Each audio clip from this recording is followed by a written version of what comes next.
அஸ்ஸலாமு அலைக்கும். கோயம்புத்தூர் சீரிஸோட டே 10 தான் இன்னைக்கு. ஆல்மோஸ்ட் நம்ம 10 டேஸ் கம்ப்ளீட் பண்ணிட்டோம். 15 நாள் கிளாஸ்ல இன்னும் 5 நாள் தான் இருக்கு. ஸோ இன்னைக்கு கொஞ்சம் எக்ஸைட்மெண்ட்டா இருக்கு. ஏன்னா சாரி ட்ரேப்பிங் கிளாஸு. சாரிய பத்தி ஒண்ணுமே தெரியாது எனக்கு. ஒண்ணுமே தெரியாது. இதுவரைக்கும் நானாவும் கட்டிக்கிட்டது கிடையாது. யாருக்கும் நான் கட்டி விட்டதும் கிடையாது. ஃப்ளாஷ்பேக். யூஜி பண்ணதுக்கப்புறம் நெக்ஸ்ட்டு என்ன பண்ணலாம் அப்படின்னு சொல்லிட்டு வீட்ல ஒரு டிஸ்கஷன் வரும்போது எல்லாரும் பிஎட் பண்ணலாம் அப்படின்னு சொன்னாங்க. நான் இல்ல பிஎட் பண்ணோம்னா நம்ம சாரி கட்டணும். அதுக்காகவே நான் வந்து எம்ஏ டிகிரி போட்டவ. இன்னைக்கு நான் வந்து சாரி ட்ரேப்பிங் கிளாஸ் அட்டெண்ட் பண்ண போறேன்னு சொன்னா என்ன கொடுமை சரவணன். சாரி ட்ரேப்பிங் கிளாஸ் நல்லா இருந்துச்சு. நான் எதிர்பார்த்த அளவுக்கு ரொம்ப டஃப்பாலாம் இல்ல. ஈஸியா புரியிற மாரி தான் இருந்துச்சு. அந்த மெஷர்மென்ட் மட்டும் நம்ம அண்டர்ஸ்டாண்ட் பண்றது கொஞ்சம் கஷ்டமா இருந்துச்சு. மேத்ஸ் கிளாஸ்ல உட்காந்துருந்த மாதிரி இருந்துச்சு. போக போக அதுவும் பழகிருச்சு. இது ஒரு பக்கம் இருந்தாலும் எனக்கு பிடிக்காத விஷயம் என்னன்னா, இந்த ஸ்டூடண்ட்ஸ் கிட்ட ஃபர்ஸ்ட் ரோல ஃபர்ஸ்ட்டா யாரு உட்கார்ந்தாங்களோ 15 நாளும் அவங்க அதே பிளேஸ் தான் ரிமைண்ட் பண்ணிட்டு வருவாங்களாம். வேற பிளேஸ் மாற மாட்டாங்க.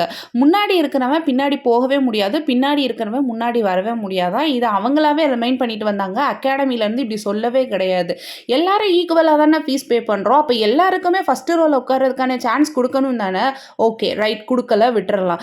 அவங்க சாரி ட்ரேப்பிங் கிளாஸ் அன்னைக்கு என்ன பண்ணிட்டாங்கன்னா, அவங்களுக்கு எல்இடியை நிமிர்ந்து பார்க்க முடியலை, கழுத்து வலிக்குதுன்னு சொல்லிட்டு சேர் எல்லாம் பின்னாடி தள்ளி போட்டாங்க.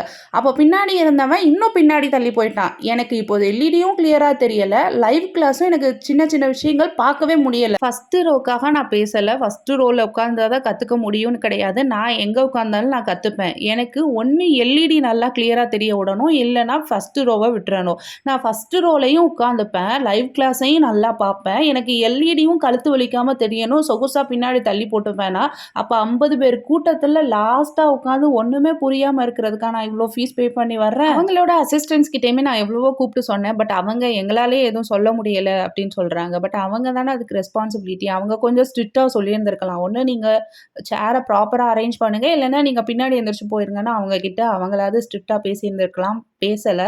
இவ்வளோ இந்த பேசிகிட்டு இருக்க கேப்பில் கிளாஸ் அது வாட்டில் போயிட்டே தான் இருக்குது. ஸோ இங்கே பேசிகிட்டு இருந்தோம்னா கிளாஸ் போயிடுவேன்னு சொல்லிட்டு நம்ம அந்த கிளாஸை கவனிக்கிற மாதிரி தான் இருந்துச்சு.